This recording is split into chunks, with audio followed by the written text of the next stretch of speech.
ጉራቻ መንገድ ብትሄድ እና ብትያዝ የመጀመሪያው ተቀዳሚ ተፈላጊ ሰው ነው።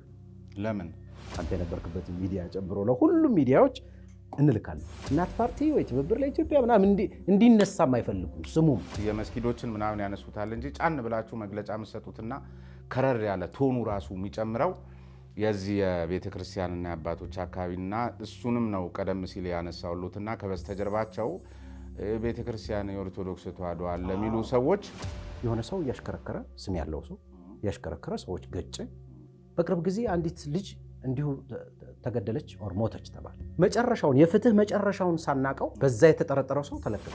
ቀደም ሲልም የአማራ ክልሉን ደም አፋሳሽ ጦርነት በሚል ገልጸውልኛል። አሁን ደግሞ በሚያነሱት ልክ እዚህ አርሲ እዚህ ደብረ ጉራቻ አሁን እርሶ በሚሉት ልክ ከሆነ ሀገሩ ሰሞኑን ደግሞ በተለያዩ ሚዲያዎች ላይ የምርጫ ክርክር ስታደርጉ እየሰማው ነው። ልትወዳደሩ ነው።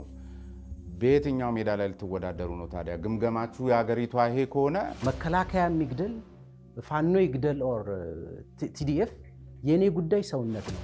አሁን ባለው ግን በኢትዮጵያ ተጨባጭ ሁኔታውን እውነት ይህን ያህል አስፈሪ የተቃውሞ ፓርቲ አለ ወይ? ማለት በተራ መድረኮች ላይ እንኳን ስንመለከተው የሚያጨበጭብ የሚያወድስ የረባ ሀሳብ እንኳን የማያነሳ በትርኪ ምርኪ ነገር ጠቅላይ ሚኒስትሩን አስቀምጦ የሚጣላ እንደው ለሚያወጣቸው ካፉ ለሚወጡ ቃላቶች እንኳን የማይጠነቀቅ እንኳን ሀገር መምራትን የሚያል ነገርና ይሄን ያህል ብልጽግናን አሁን የሚያስፈራው እንዲህ ደርጀት ያለ ኑሮ ነው። አሁን ቤት ለቤት ሊዞር እንደው ይችላል ስትሉ አንዳንድ ጊዜ በጣም ታጋንናላችሁ ራሳችሁ።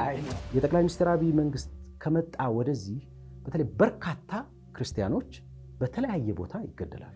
አንደበት ታይቶ በሚናገረው ቋንቋ ተፈርጆ አገልግሎት የሚያጣለ ቦታ ይገዛዛሉ።